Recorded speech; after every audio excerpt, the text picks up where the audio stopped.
Today is August the 1st, 2017. I'm John Burlingame, and I'm here with John Debney for The Interviews, an oral history of television and the Film Music Foundation at his office in Burbank, California. Welcome, John. Thank you, John, and great to see you as always. Thank you. Let's start at the beginning. Mm-hmm. What was your name at birth? Where were you born and when? Well, unlike some in our business, that is my real name. And I was born John Carden Debney, Burbank, California, at St. Joe's right down the street. My dad was a producer at Disney for 40 years. So I came along during Mickey Mouse Club days, and I was sort of a surprise, I think, to my mom and dad. And I was born right over there, born and raised here in Burbank in Glendale. And I grew up with the Disney family and on the Disney lot with the Disney, group of people and wonderful characters that were there at the time. Your date of birth is? 1856. Okay.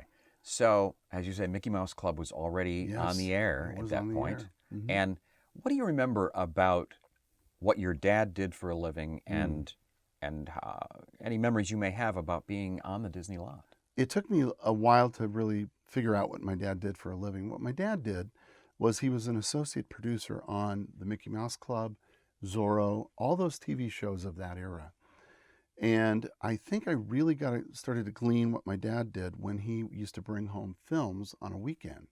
So he'd bring home 16 millimeter prints of Bambi, all kinds of stuff.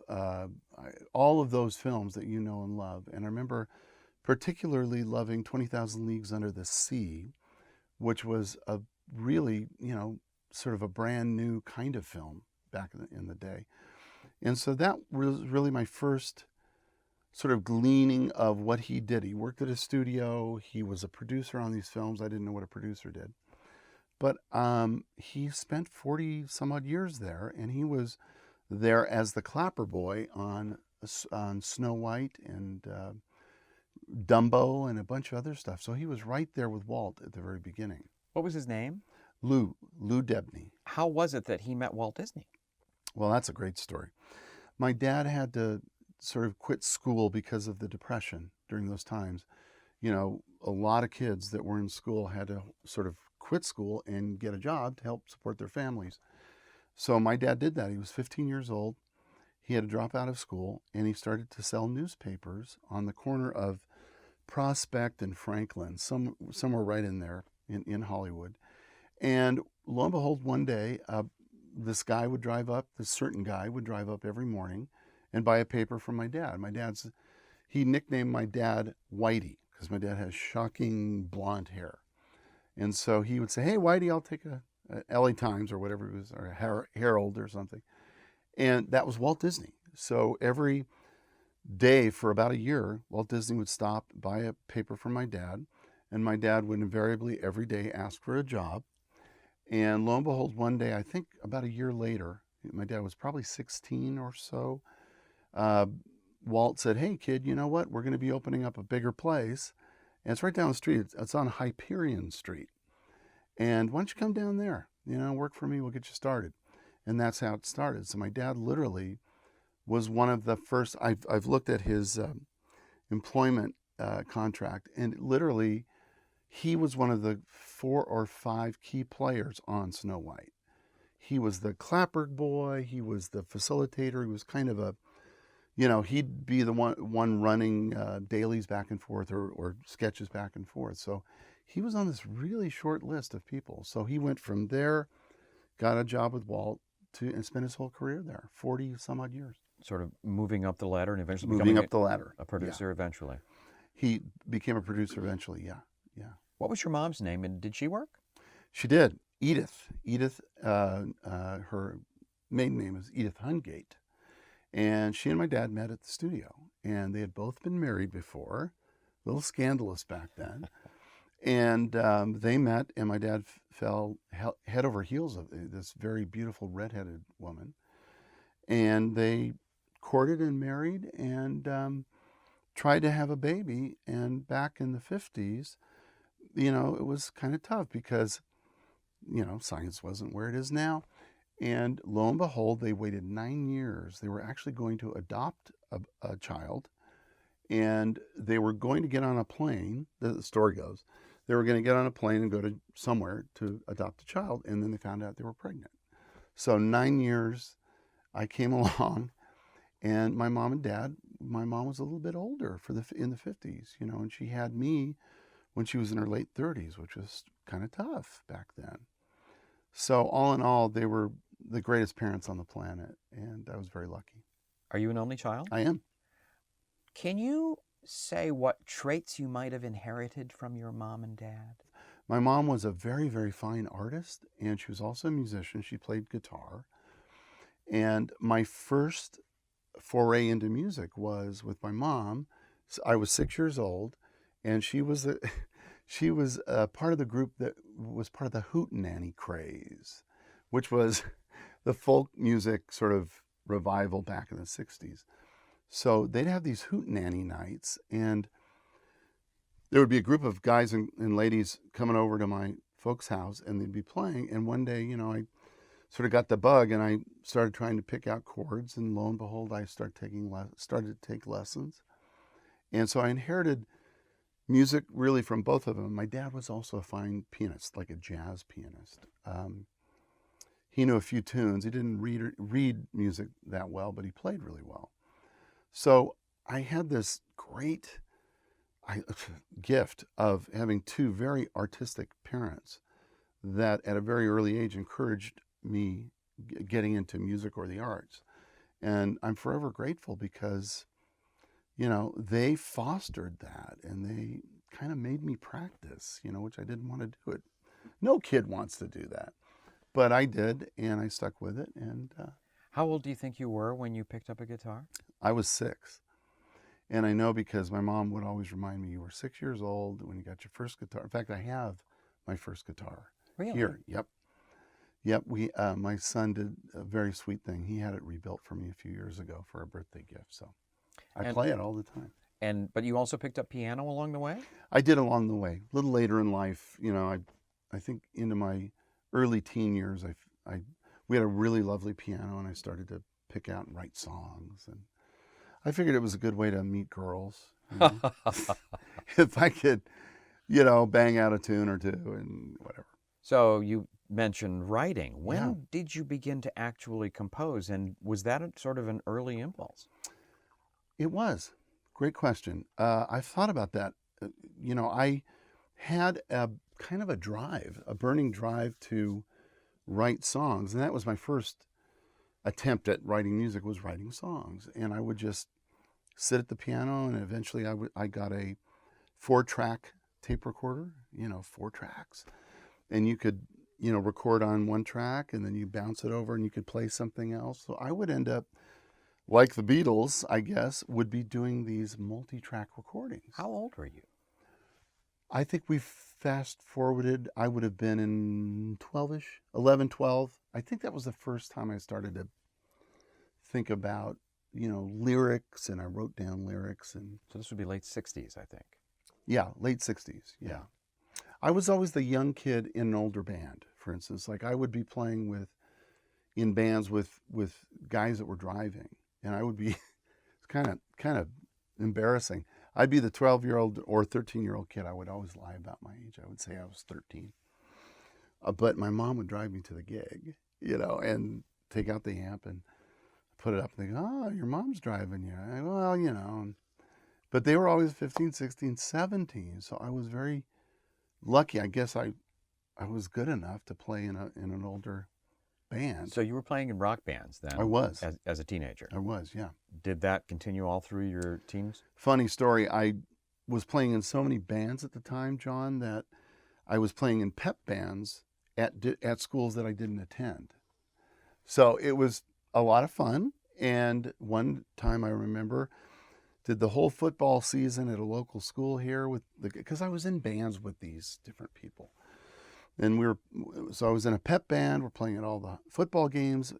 Basketball season rolled around, and I played the first basketball game. And I'll never forget, a principal or somebody came up to me and went, "Do you go to our school?" And I went, I couldn't lie. I'm not. Yeah, no, sir, I don't. But I play. Well, you're not allowed to play in the pep band with it. So I had to pack up, leave. It was a big scandal. And anyway, I think I ended up getting reinstated, and they let me play after that. But played in a lot of bands, made a lot of money back then doing casuals, weddings, and whatnot. Was there some point at which you decided music was going to be your career? Yes, there was, and I'll tell you, I think it was in college. I was actually, there's another part of my career that you don't know about. I was an actor, and I did back in the day. I did many commercials. How young were you? I was doing commercials probably from about the age of 13 to 17, 18. And I would do everything from Chevette commercials, and the guys waving and they're driving, and I'll tell you why I think I worked so much. I worked a lot. I was the redheaded kid, so they always needed a blonde-haired kid, and maybe a brunette kid or an African American kid, and they needed a redhead kid, and I just happened to fit that mold. I looked a little like Ron Howard back in those days. In fact, I met Ronnie many years ago when we were both, I don't know, 12. And I remember I met him on some soundstage, and I said, "Oh, hi, Ronnie. This is John." And he goes, "You and I look like each other." And I used to get that. I would be in Balboa, and they'll go, "Hey, Ronnie." So anyway, I was doing the acting thing, and I loved doing that. And then when I finally got into college, and I was a double major, acting and music. Where did you go to college? Loyola University down in Westchester. And then that's where I started. Then I ended up at Cal Arts, got my degree out there. But I was double major and loved acting. But I realized around sophomore year that of the two, fields, of the two passions, music was my passion. Mm-hmm. Plus, I realized there were so far better actors than I at that school and at the time. And I was working a lot, and they were starving. But I just sort of decided, music is really, I think, what I want to do. It was sort of like that. All right. So your degree then is from Cal Arts? It is. And it's in? Composition, yeah. So you knew you wanted to compose. Did you know you wanted to compose for film? I sort of deep in my subconscious, I think I knew that I wanted to do that. I was always fascinated with music and visuals. And I think I did notice that in myself at a very early age when my dad would bring home those films, and I would just, we were watching Bambi and watching the visuals and the music, because there's little dialogue in that movie. And I remember being just really sort of awestruck by it and how beautiful it was and how it stirred something in me. And so I guess that was in me. And by the time I got into college and then made a serious study of music, it sort of dawned on me that's what I wanted to do. Being around the Disney lot as a kid, did you ever encounter any of the songwriters or composers? Well, I did. And it's a story that I think you know, but I'd love to relate. My dad, sort of knowing that I had a musical aptitude back then, and I must have been about 9 or so, my dad, just on a whim, asked his good friend Richard Sherman and his brother Robert if they'd mind if his son, who likes music a lot, could meet them and sit in with them one day. And who were the Sherman brothers? Sherman brothers were, most people will know what they've written. Mary Poppins, Small World, the list is endless. Every song that we've all known and loved over the years, pretty much Disney-wise, was written by the Sherman brothers in that golden era. So they were already very storied and very famous. And so I spent a day with them. And I sat in the room with them, and Dick plays the piano, and his brother Bob is more of the lyricist, or was more of the lyricist, God bless him. And I sat there enthralled as they're banging out things and yelling at each other and trying to find the right rhymes. And I think they invited me to lunch, and I went to lunch, and I was very shy kid. And Dick loves to tell the story because I said 2 words during the whole day. And yes, no, yes, sir, no, sir. And that, honestly, looking back, was like I think the first moment where I really sort of felt the spark of magic, that I wanted to do something like these guys do. Didn't know what it was at that point, but I was really struck by it, and it hit me deep inside. So when you got out of college, when you hmm graduated from Cal Arts, when would that have been? Around 70? 79. Okay. Yeah, 79. Did you have an idea about what kind of a job you want, or did a job present itself? Well, What happened next? very lucky break for me. My dad was still working at the studio. I had just graduated from Cal Arts, and I was enjoying what I thought was going to be a beautiful, idyllic summer. And I'll never forget, I was in the swimming pool at our folks' house. We had a swimming pool, which was great. And the phone rang, and I had to get it. No cell phones. So I ran and got the phone, dripping wet. And it was my dad on the phone. He goes, "Great news." I go, "What?" He goes, "I got you a summer job here at the studio." And I was like, my first reaction was, "Oh, God." I thought I was going to have a little time off here.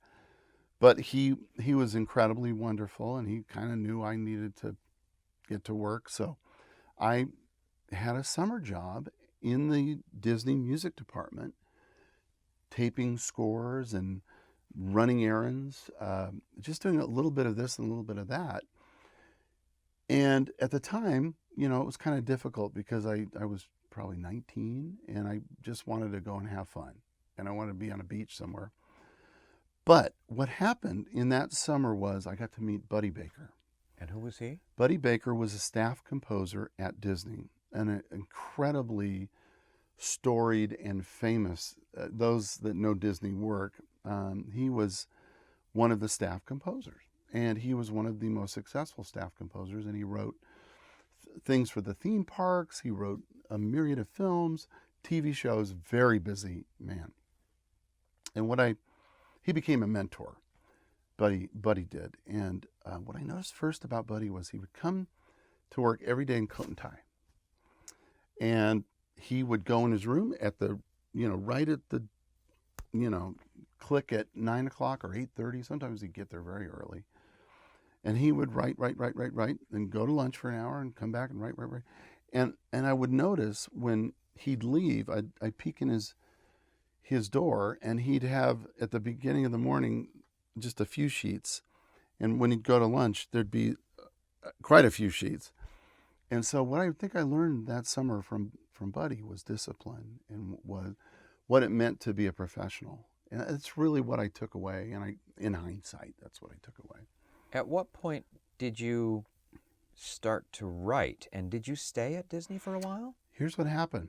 It started out as a summer job, and I guess I did okay. And so they kind of invited me to stay. They needed little extra help in the, copying of parts and taping of parts. And back then everything was done by hand, which was very, very wonderful and interesting.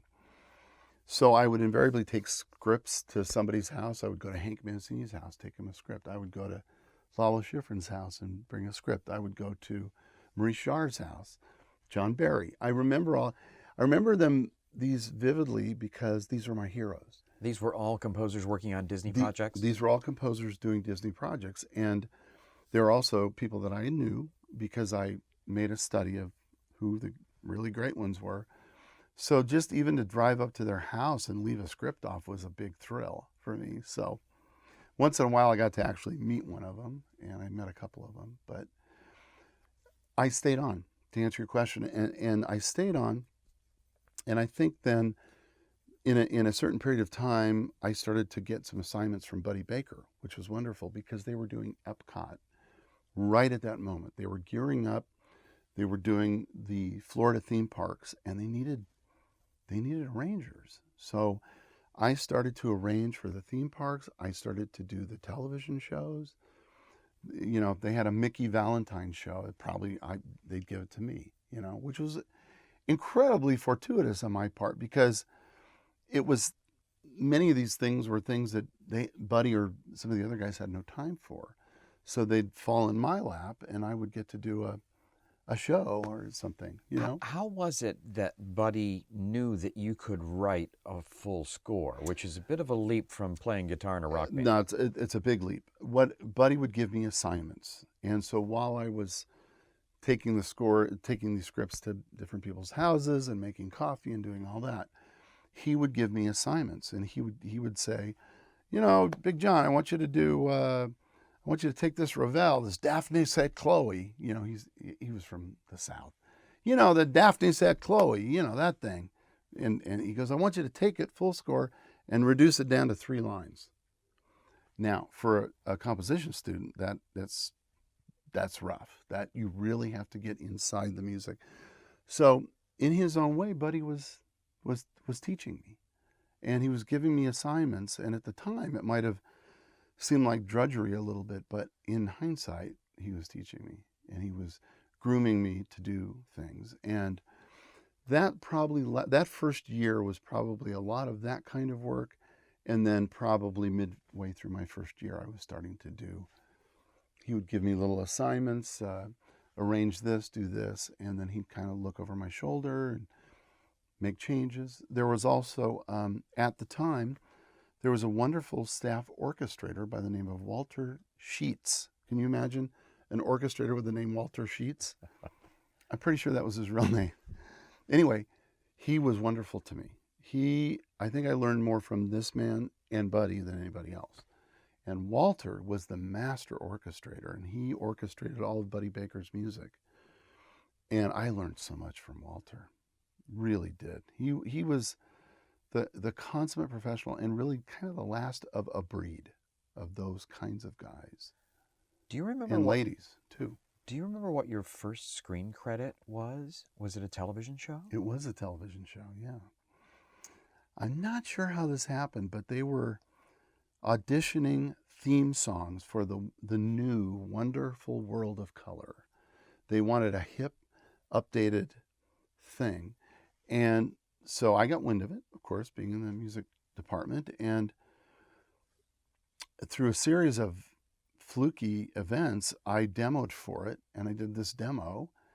And a lot of other people did demos, and for some reason they picked mine. I don't know if somebody had a hand in that picking of mine, but I got picked, and it was wonderful.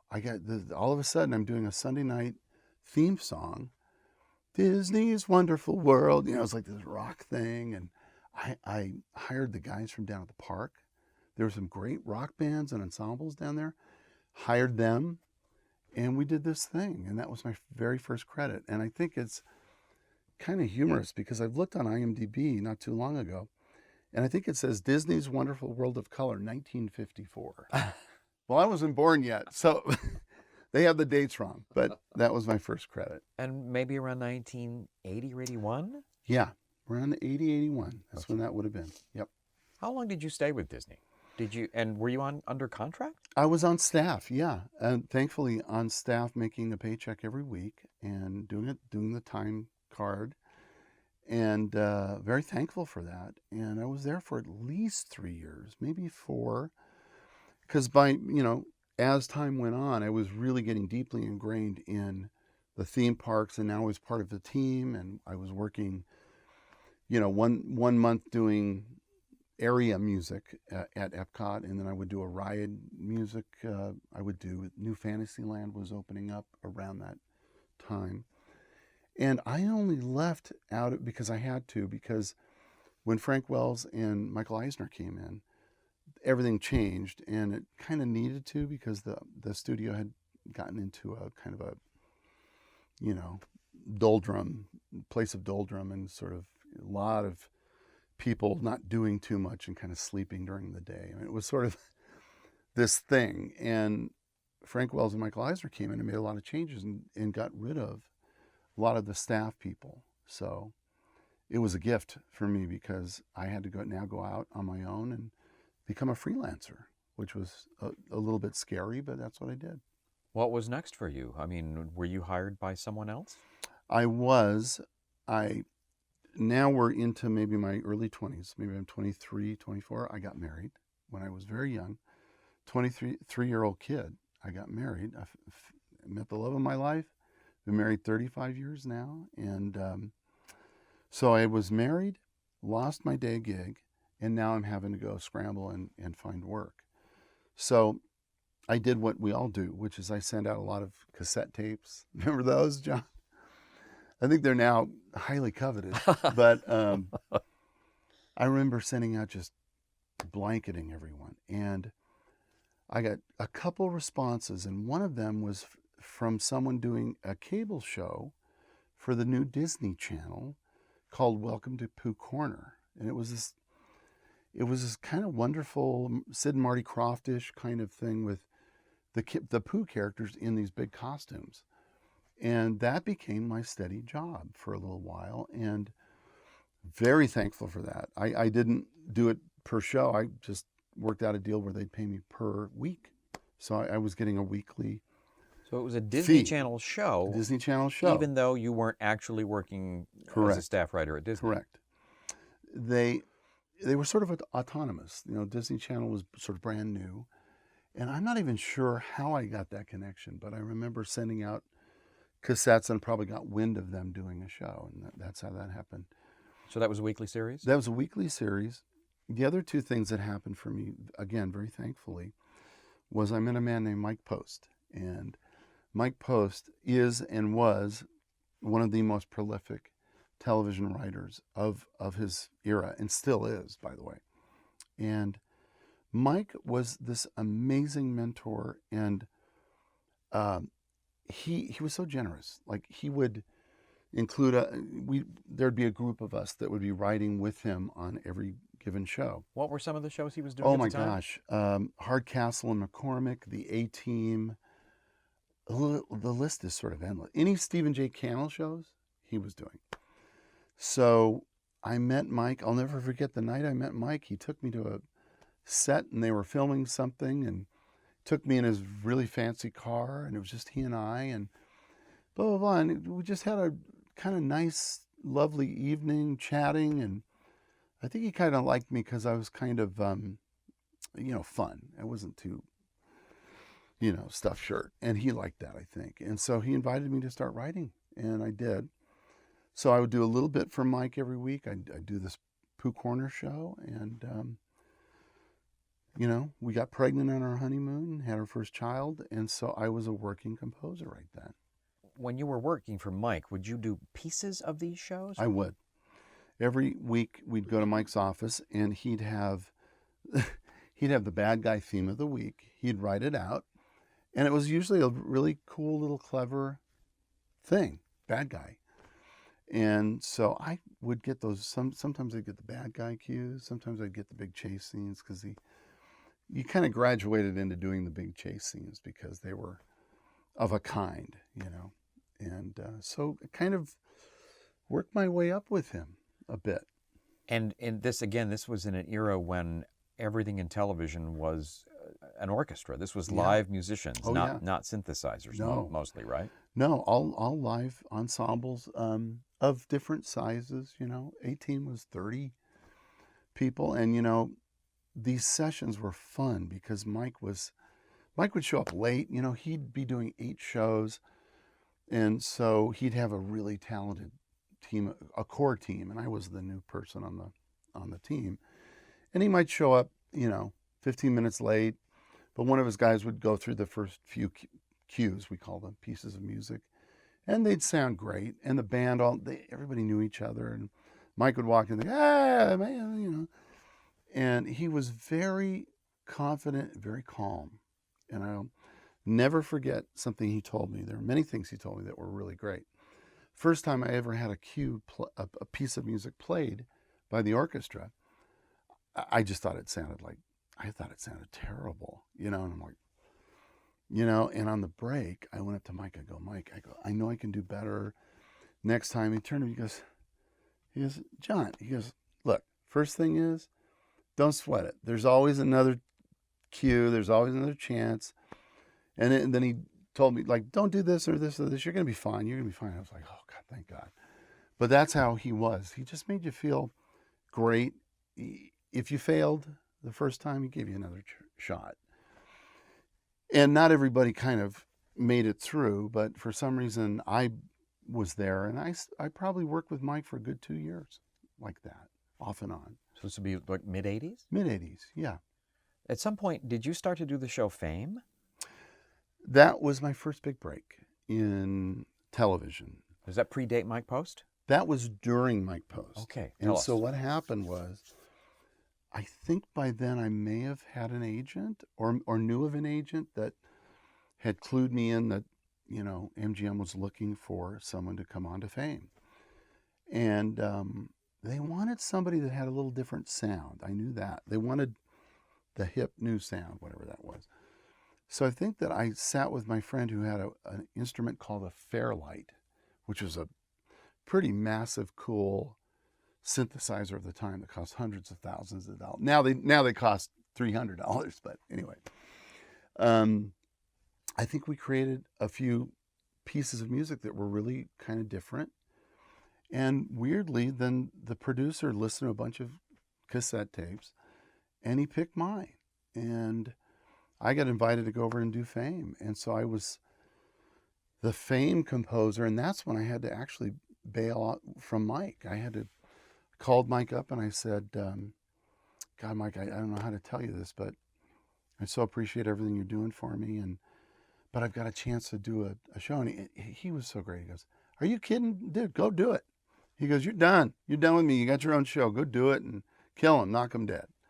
And so that was great. And so I went and did Fame and did, a good solid 2 to 3 years of that show. And what was so great for me on that show, John, was that every week Fame had a different, theme, meaning we could be doing high opera one week, and then we could be doing kind of, not hip hop wasn't even around. We could be doing some kind of urban thing, or we could be doing jazz.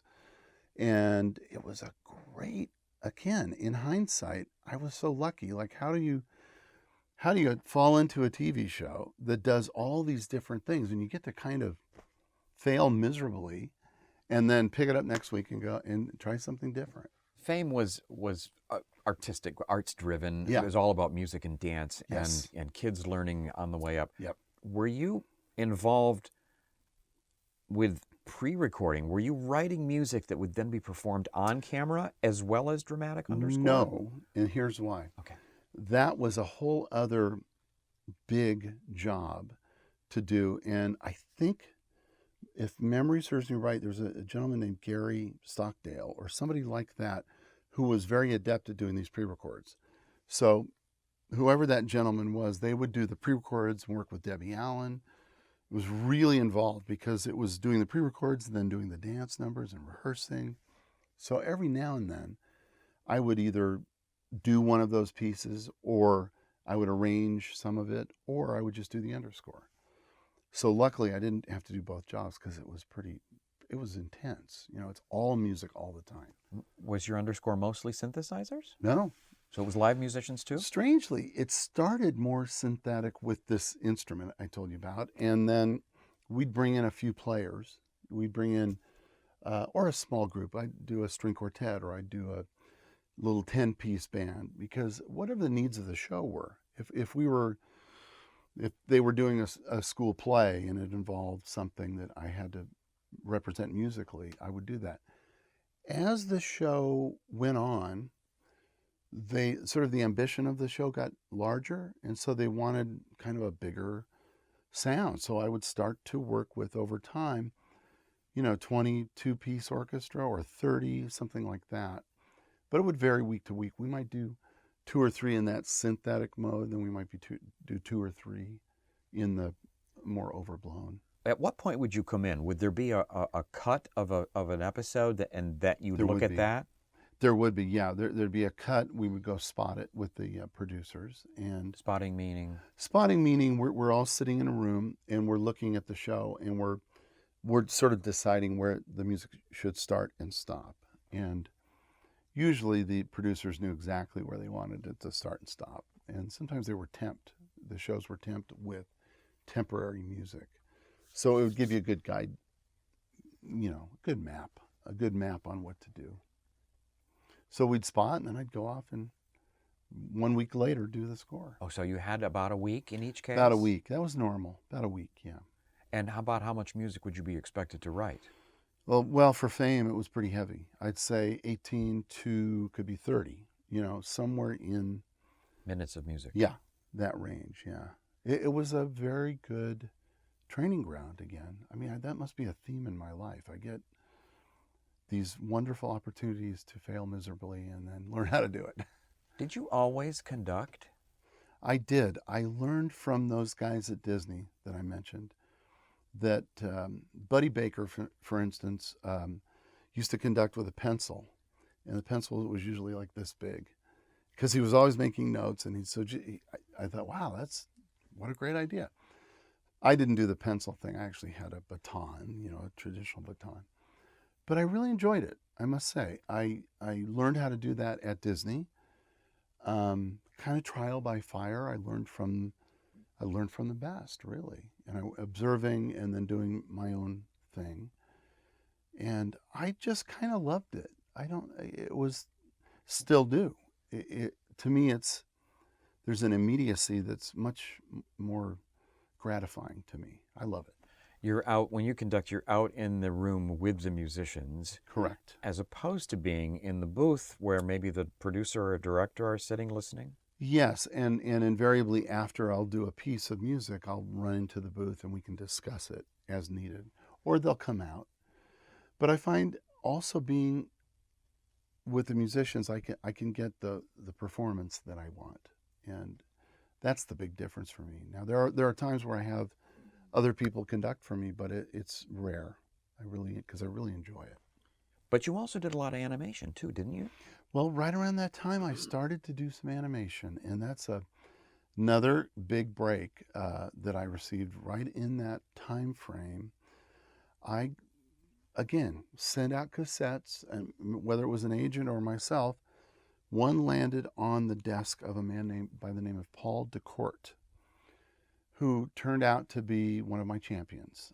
Paul DeCourt, I sent him some theme park music, and who knew that doing these, and some of it was rather large in scope. By then, now, I had done a lot of theme park music, a lot of Epcot music, which is kind of big, and he heard my tape and wanted me to come in for a meeting. So I came in for a meeting. What studio was this? This is Hanna-Barbera.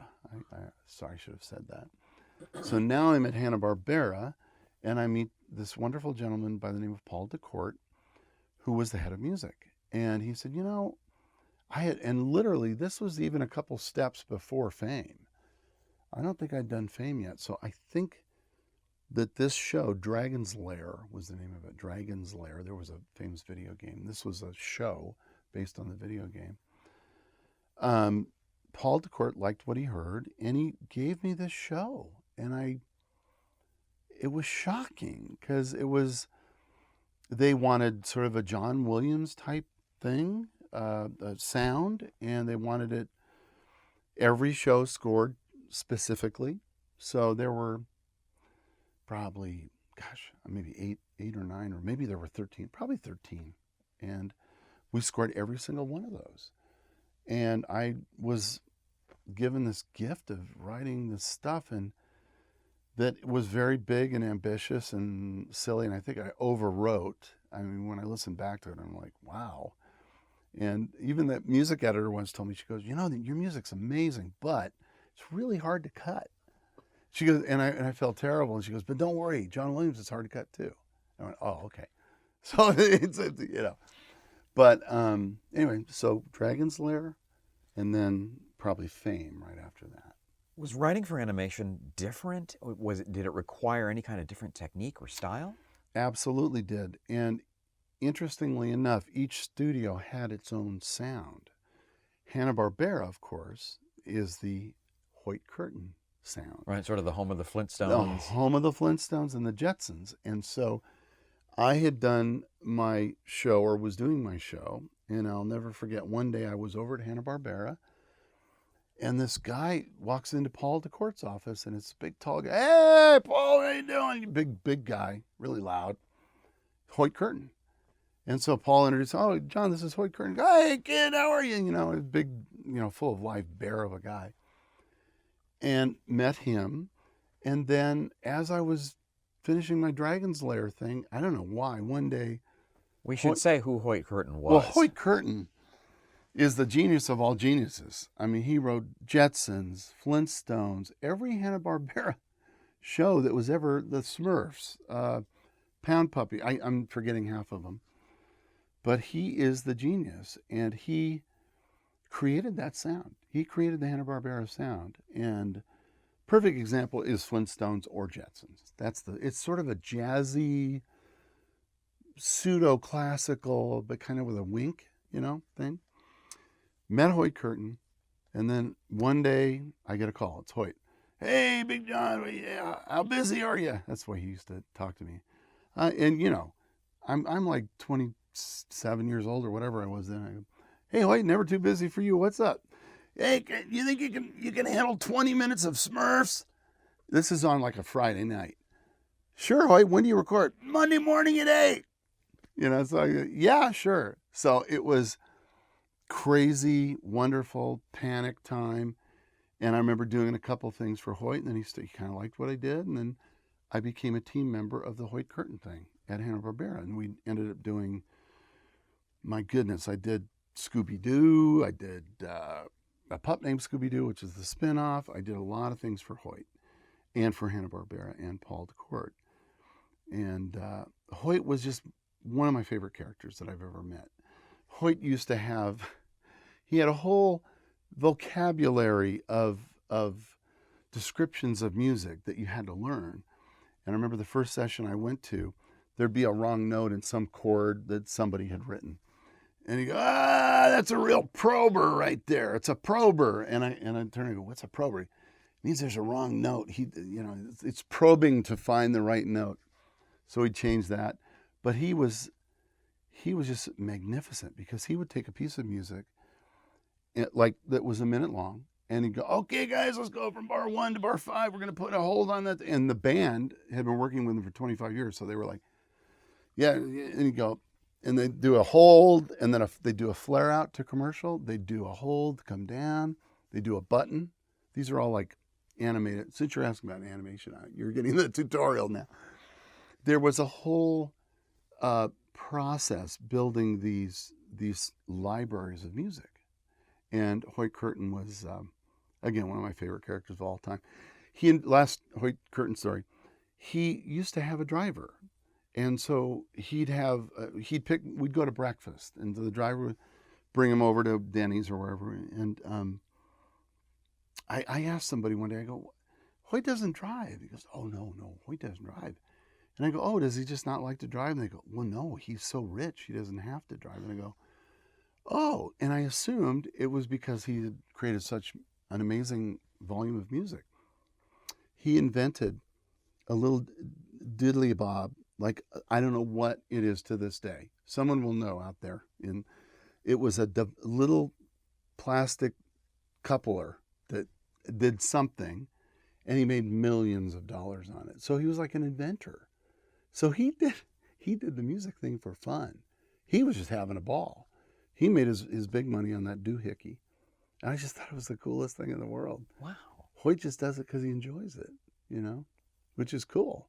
At some point, you got a show called The Young Writers. I did. Tell us about that. How did that come your way? Where was it? Yep. I was, again, really fortunate. That occurred out of my relationship with MGM. Fame led to The Young Writers. I got to know the heads of music, Harry Loeski and his assistant, Richard Kaufman. Very, very, another wonderful guy and great musician. And lo and behold, I was doing Fame every week with Harry. Sometimes Harry would conduct for me, by the way, because he liked it. And so and Harry was great. He was like very swashbuckling up there, coat and tie. And so that, after Fame, that was a 2-3 year run on Fame. A new show came out. Harry retired. Richard took over. And Richard asked if I'd be interested in a Western show called The Young Writers. And it sounded great to me. He goes, yeah, we want it guitar driven, and we want it all the stuff you do really well, And so I think I just sort of got that job from Fame, and don't remember. I probably had to audition somehow for the director. I remember writing a few pieces of music. What kind of a sound did it need? That's a great question. it needed a sound that really didn't exist at that moment. What it needed was, mind you, this is before a couple of those movies that became more guitar oriented. They really wanted a guitar driven. I'll give you an example. They wanted a Mark Knopfler-esque electric guitar sound with acoustic instruments too. So we'd get electric. So I used electric guitar and 2 or 3 acoustic guitars, and then a fiddle, maybe a rhythm section, a bass player, and a drummer. And so we created this sound. I created this sound. So it's a little bit of period, but really much more modern, not an authentic 19th century sound. No, it's, for the time, it was very modern. And it was kind of created over time. That show went 3 years. So the first year I was getting my feet wet, and I was working with the same group of musicians every week, which was great. So that we became a band, sort of. And they kind of knew, just like with the old days with Hoyt, the band members kind of knew sort of what the sound was. So it got to the point where we were just, it was a good sound. And interestingly enough, there were other shows that then were subsequently starting, and I would get a call or two from another composer, for instance, that was going to work on a Western. They go, how do you, what is the thing, and how do you do that? And I sort of explained our process. And I'm proud of that show. It's still on, actually, every day. And I get to relive it. It's on the Western Channel, and it still kind of holds up. Did you do every episode? I did every episode, yeah. Wow. And did you write the theme? I did write the theme. And did the theme stay the same over the 3 years? The theme stayed the same. Great story about the theme. It was the same year that Danny Elfman wrote the Simpsons theme. Mark Snow wrote the X-Files theme. And I wrote the Young Riders theme. We're all 3 in the same category. And this was really kind of a heartbreaker. Nobody won. Nobody won. They used to have those weird rules to the Academy, not anymore, where if there wasn't a clear majority, they would declare, a tie. So none of us won. But anyway, that was my story. So I was fortunate to be in that company because, my God, those 2 themes are just like ridiculous. But you did eventually win an Emmy for music on the Young Riders. I did. It really, really was so exciting. The next year, I think, I did a very important show about the Underground Railroad during that time. And I was blessed to have a nice sized orchestra. And I got some of my favorite singers in the whole world came in and helped me. And we recorded live. So I had maybe a 5 or 6 group vocal group, gospel group, and this beautiful orchestra, and we recorded all at the same time in the room. And it's the first time I can remember that people were in tears during that, and it was a wonderful thing because everybody sort of knew how important this was. And I think for that time it was a kind of a wonderful, bold episode. And so that must have been mid-'80s. I don't know when I won, maybe 80? 91. 91. So we're already into the 90s, yeah. So I started that show, I guess, in 89, 90. Yeah, around 89, I think. Maybe 88. What did winning the Emmy mean to you? Well, terribly exciting. It was sort of one of my goals, You always have goals. You want to win an Emmy. I hope to win an Oscar someday, But yeah, won an Emmy, and I do remember I learned something.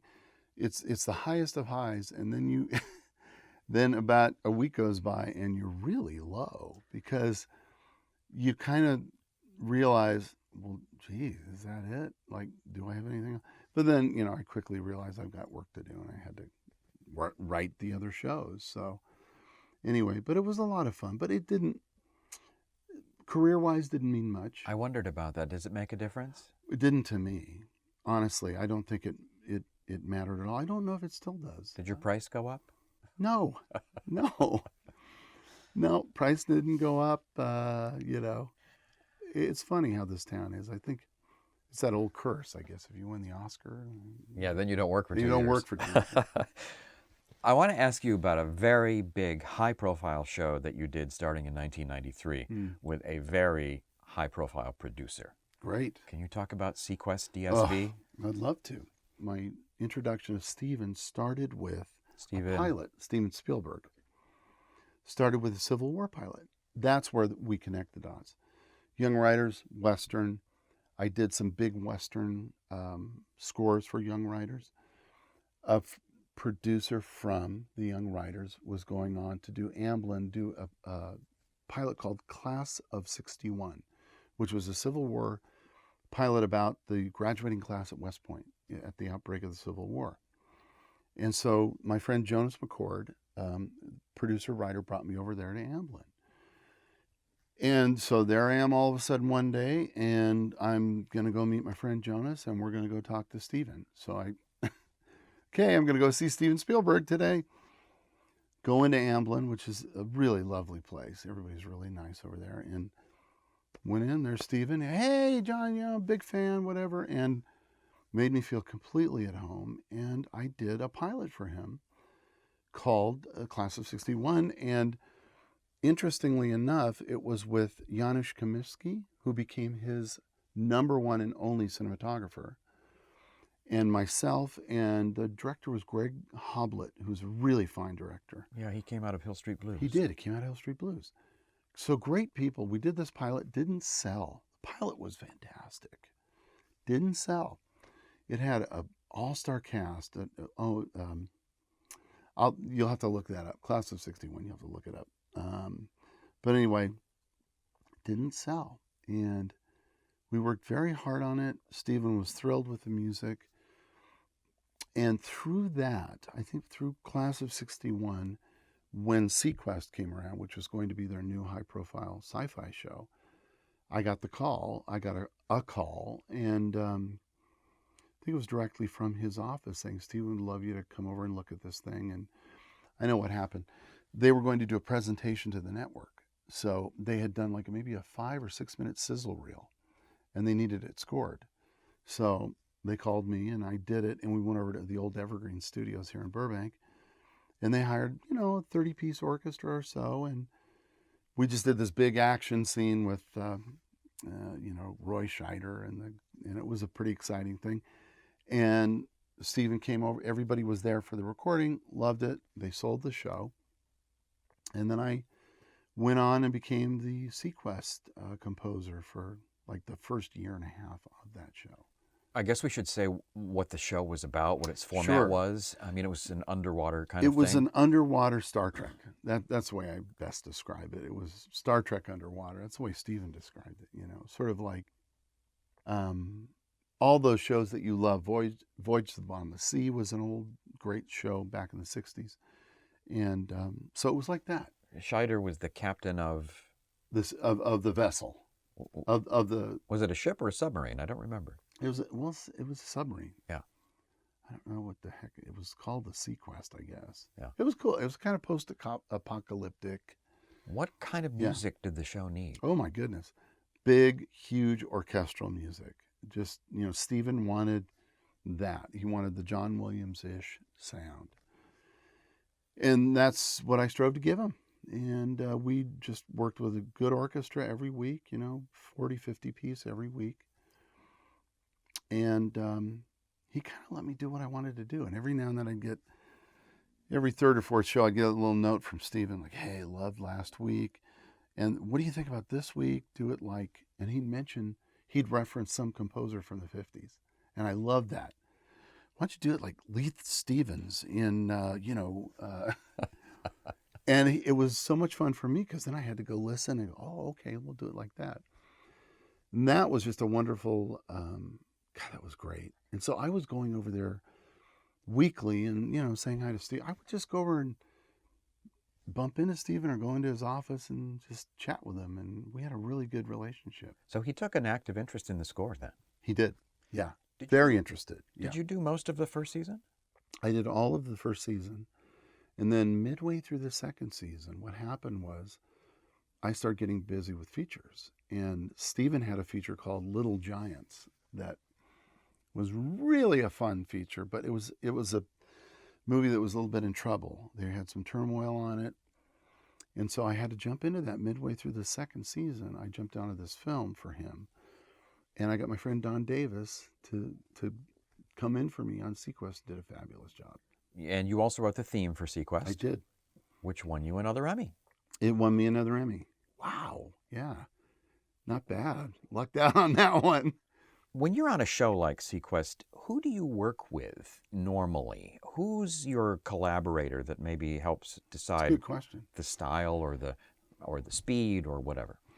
I think on that show especially, it was usually the producer, the executive producer. I would usually spot with the executive producer, and then they would report to Steven, and then we'd get, notes that way.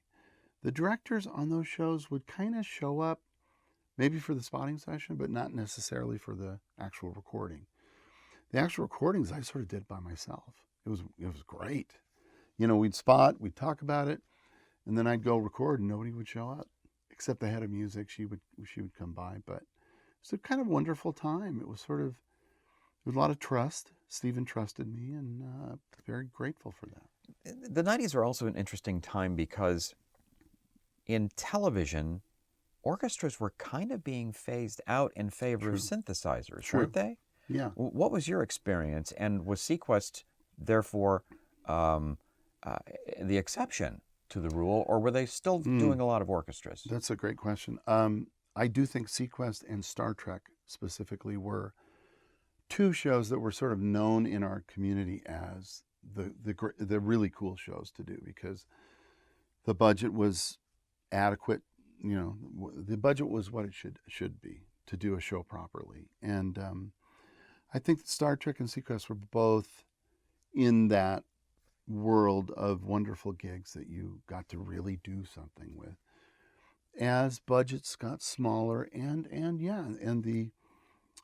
the need for, or the want of, orchestral music started to wane a bit, which is fine. I mean, it's always like this, And so it did get into more of I think Giorgio came around, with earlier with Miami Giorgio Vice, Moroder. Giorgio Moroder. Oh, and Jan Hammer. Jan Hammer. And they were doing the Miami Vice thing that became extremely popular. That sound defined kind of an era. And, it morphed into a more contemporary sound is what happened.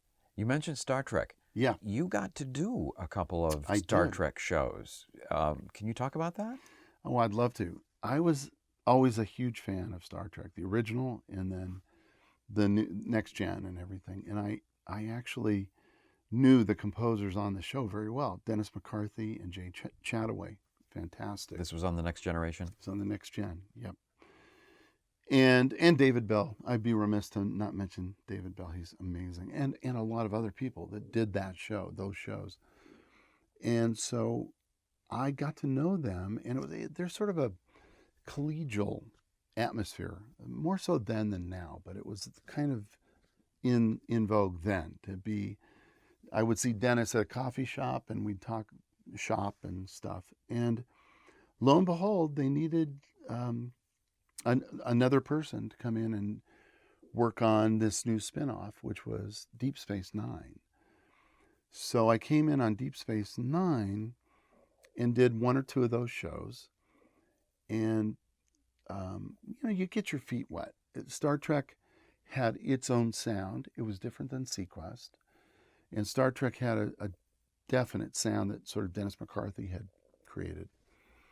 Can you define what that is? Well, it's a little hard to define. It's not as big and broad and loud as Sequest was. Very sort of big and broad and swirly. It was the sea after all. But Star Trek, interestingly enough, I gleaned early on before I even did the show that in talking to Dennis McCarthy, that when you're on the bridge of the ship, you have to tone it down.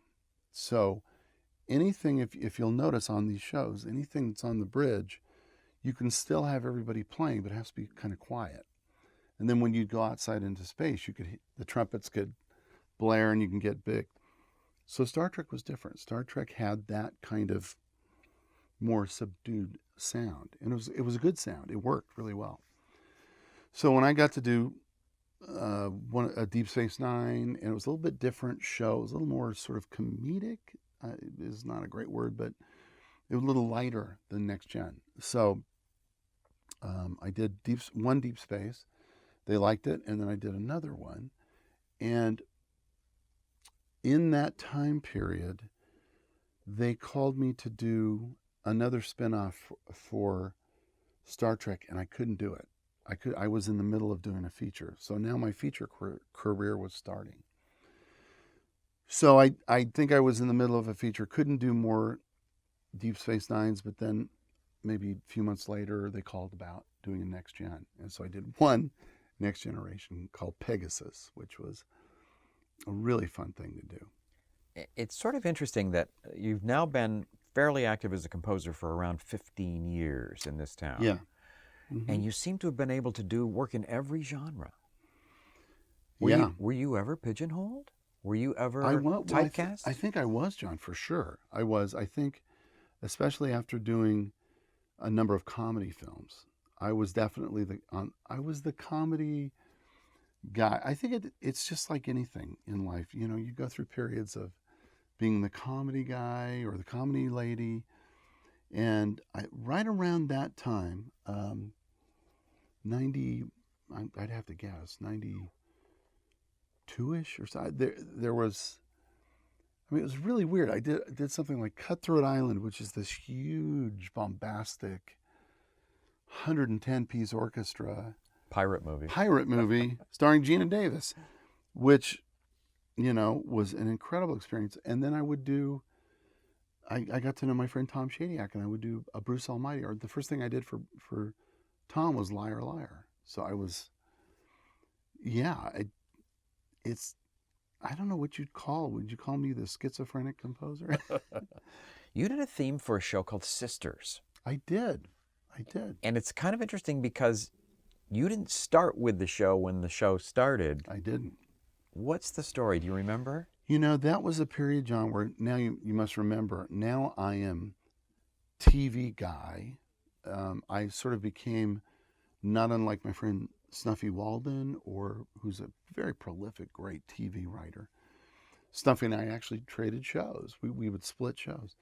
But I sort of became the mini Mike Post in the sense that I was now doing 2 or 3, maybe 2 series, and then a movie of the week every other, And it was 7 days a week, 20-hour days. Just, I was young, I could do it. And I was very happy and thankful for it. But Sisters, I don't quite remember. I had a relationship with Barney Rosenzweig, who did Cagney and Lacey in another show that I did.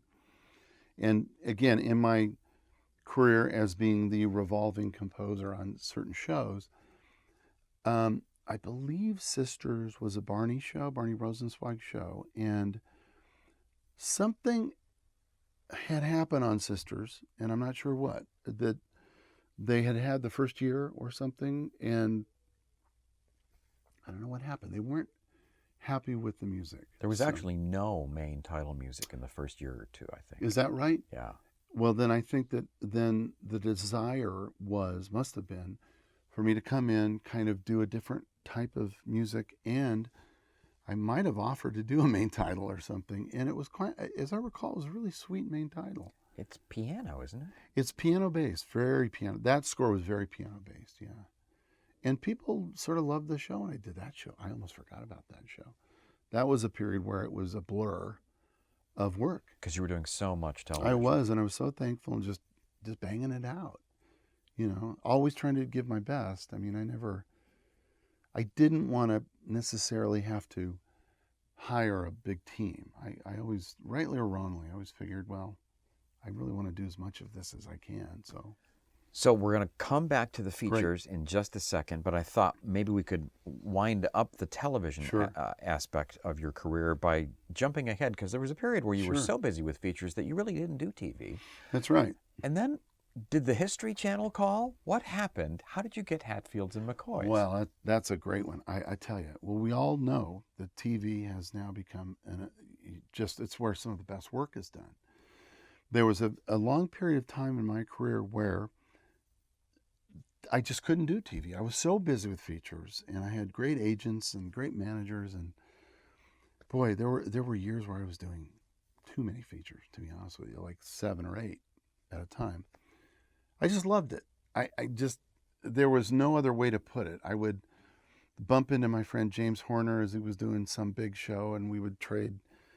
We had our name placards on over there at Tadeo, which is a wonderful studio that's long gone now, but he would turn mine upside down and I would turn his upside down. It was that we were bumping into each other all the time. So there wasn't a lot of time for me to devote to television, and that was fine. I needed to get my feature career going. Then a few years, I had this incredible feature career and still thankfully do. But then television started to get so much better. And I definitely started noticing, we all did, that, my God, some of the best work is on TV now. So an old friend of mine called one day and he said, I've got this great producer friend of mine. I've got this big Western. I was thinking about you for it. And, and what do you think? It's Kevin Costner's in it. And the moment he said Kevin Costner, I was like, well, Kevin Costner, who I had done a few movies with by then. Not directly, but he was in the movies I was doing, strangely, thankfully. And so I did this thing called Hatfields and McCoys, which was this, gigantic 3 or 4 night thing, which I for sure couldn't do by myself. So I I invited my friend Tony Morales, who was a great writer in his own right, and he came in and we did it together. And it was a joy. We ended up at the Emmys, didn't win, but I felt we should have. But I'm thankful because that show's still on all the time. People love it. Talk about the style of music that you needed to create for Hatfields and McCoys. Well, thankfully, I had started that kind of style back in Young Writers, 15 years before, whatever it was, 20 years, almost 20 years. And so I went back to my roots, which is always fun. I went back to guitar, root instrument. This one, Hatfield's is a little more bluegrassy, a little more root. That's what they call it, root music. Very much grounded in, that time frame. It was a little more or a lot more correct to that type of music. Sort of period authentic? Period authentic. And so we really did it with a very small group of like 8 or 9 musicians, a lot of solo instruments, solo fiddle, solo cello, solo voice, and a lot of really great synthetic pads and lots of guitar. And we just had a ball doing it. When you have a miniseries that's 6 hours? 6 hours, yeah. How much music does that require and how long does it take? That's a lot of music. I think we had 2.5 hours of music. We never have enough time. I think we had a couple of months or something to come up with all that.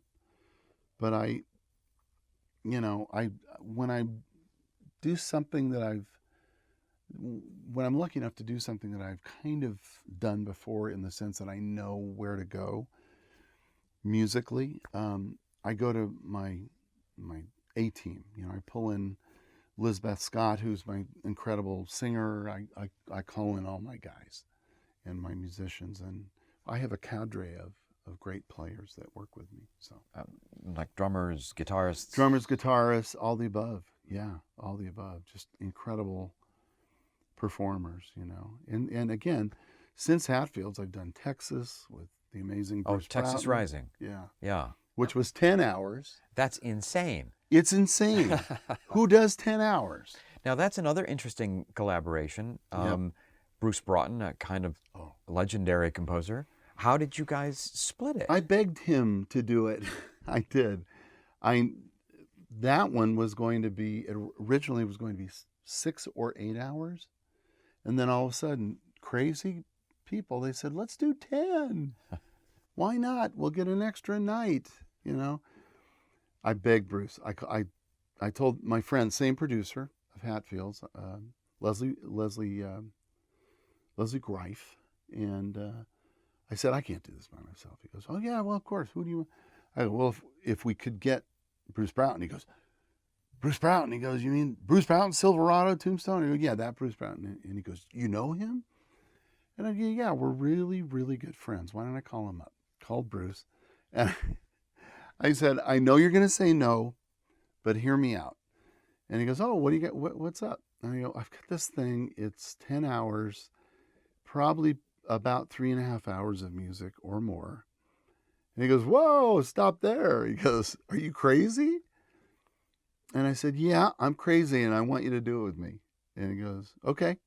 And it was like that, because we're just such good friends. And boy, am I lucky to know him, because he delivered the most amazing music on a shoestring budget.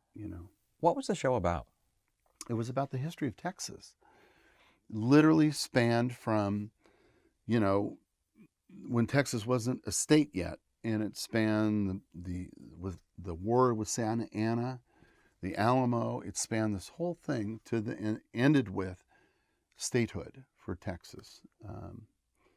And it was 10 hours and a little too long. What kind of music did it need? Well, Leslie literally wanted this one to be much more orchestral and much more traditional. And so that's what we did. We did a very sort of almost throwbacky version of How the West Was Won, kind of. So it felt like a Western. Yeah. And I'll invite anyone that's interested to listen to Texas Rising, because you're going to hear some wonderful Bruce Broughton music. Yeah. He's my hero. He's the master of so many things. And I think that's his special genre. How did you split it up? You do this night, you do this night, or you do these cues, you We do did it these together. themes? We did it together, because if we had split it up into nights, we felt it would be too disjointed. So we literally sat in this room, and we'd go away and we'd each write. We'd have lists, and Bruce would do these three and I would do those three, and we kind of divided it up along thematic lines, which I thought was smart. So I got a certain story arc and Bruce got a certain story arc or two. And we would then present the music to the producer and the director, who were somewhere else. They were in Toronto. So we'd sit right here and we'd do it virtually, and we'd play them the cues. And I would get exasperated 1 minute and sit down and want to quit, and then he would get exasperated 1 minute and want to quit. And what we did was we helped each other through it. And if I didn't have a partner like him, we wouldn't have made it, because it was literally so difficult to do that much music in that amount of time, and that kind of music. This is an interesting process question. You used the word virtual. Maybe you should talk about the necessity of demoing music in advance of the actual recording. Well, yes, demoing the music now has become a very common practice. Back when I started, way back when, it was all pencil and paper. And you and I have talked about that before. Then there was a sea change. The advent of synthesizers and sequencers and MIDI changed our world. And I remember the date, by the way, 1997 was the year that I did Liar Liar with pencil and paper. And then I did I Know What You Did Last Summer on the keyboard. So I intentionally started weaning myself from pencil and paper to the keyboard. So when we say virtual, we now, as a normal course of action, we demo all our cues beforehand for any kind of show, be it a film or a TV show. And I like it because I've learned to write pretty easily on the synthesizer now and mock it up. We call it a mock-up of what it will sound like with an orchestra, for instance. And we just have to do it. Why is that helpful to the producer?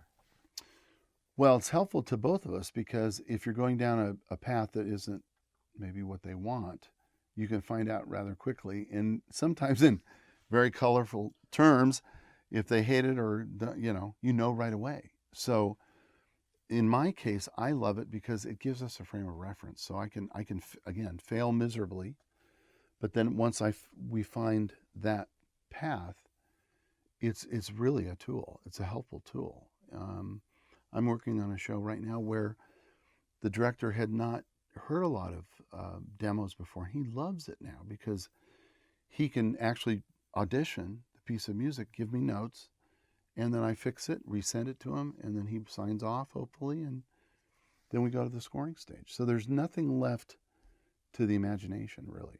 So there's no last minute, you're on the scoring stage and running up a big bill, and all of a sudden it's like, well, I don't like that. It happens. It does happen. I mean, you can demo, you can mock up forever, and still on the scoring stage, you can get a director that doesn't like it. I mean, then you have to deal with that. You can't say to a director, but you heard this 5,000 times. No, you just, okay, great. Let me try something different. Yeah, that's what you do. Just briefly, you've done a couple other miniseries for the History Channel. I have. Bonnie and Clyde. Yes, really, really fun. I love doing these miniseries because, especially, of a time and a place like Bonnie and Clyde. Who wouldn't want to do cool? What they wanted, the network wanted that type of era style music, but done in a very contemporary way. Meaning kind of a 30s? Yeah, they wanted 30s, but I wanted to turn it on its head. That one, I sort of wanted to rejigger it into a contemporary feeling. So yeah, I ended up with, for me, it was very fun. I don't know if it was very interesting to anybody else, but I took, for instance, I took jazz brass trumpet performances and I cut them and put them in my sequencer, and then layered real brass on top, a real jazz band on top, and did it with a smoking jazz combo band. And it was, I don't know, for me it was very different, and I loved it. And for some reason I really love listening to the score because it's like taking Bonnie and Clyde and bringing it into contemporary world, sort of. And that's what I tried to do. Do you hear from History Channel executives about what they want in the music? I do. We did another one for them, thankfully, called Houdini, which is a wonderful miniseries. And the directive was, we want 9 Inch Nails. Okay. And that was music to my ears because I'm a big fan of that. I love electronic music. So we did Houdini, very electronic. And I think it was my most aggressive score, and it was almost, it worked I think it worked really well for Houdini, but it's aggressive. And for some reason it worked. They loved it. Thankfully, the network loved it. Last year, we're talking now about Sure. the changes in television. Yeah. Last year, I believe it was last year, you did a show for Netflix. I did. Tell us about what it was called and who you worked with. Sure. Well, it's called the Santa Clarita Diet, and it's not what the name sounds like. It's about Drew Barrymore, who Drew is amazing, and Tim Oliphant star in it, and they're amazing. And lo and behold, they're both realtors in Santa Clarita, and she eats something, she dies, she doesn't know she's dead. She's now got to eat people. So it sounds kind of strange, and it is, but it works. It's really funny, it's really dark, and I had a ball doing it. What kind of music did that need? That was the trick. It took a while for us to figure out, because initially, I think the showrunners and producers thought it should skew a little funnier. So they had come from it's kind of a sitcom sensibility. And I always felt it wasn't a sitcom. It should be a little darker than that. And Netflix kind of agreed with me, I think, that they wanted a little more darker, ironic, twisty kind of thing, So we played and played and played to find the right tone. And in and around the second or third show, I came up with the idea of Latin grooves. It's very... My crazy idea was it's oddly sexual. She's got to kind of seduce guys and then kill them and eat them. And who knew? So I sort of there was one, I sort of happened on a groove, like a samba groove. And the moment I found that and did some samba tango-esque things, they really went wild. They went, that's it. And so that became the sound of the show. And we sort of went with that. And it was really fun to do. Unfortunately, I couldn't do it this year, but it was a hit show. And they were very pleased with it. And I'm just so pleased for them. They have a hit show. And did you work with someone special on that show? I did. It was the first show I got to bring my son Josh on, and he's a wonderful young and up-and-coming composer and guitar player, and he has an office right next to mine, and so I brought him in, and we had just had a ball. I sort of am grooming him, just like Buddy Baker did for me years ago. What's it like to work with your son composing a score? It's wonderful, and it's tough, because being my son, I want to be brutally honest if it's not working. And I've learned he's invited me to be brutally honest, and that's the only way you can learn, from making mistakes. So he came up and started creating this music that became a really key part of the show. And he ended up doing some of the quirkier electronic gypsy jazz things. It was also a very key part of that sound. And so it's great. And he's working with me now on other stuff. So it's great.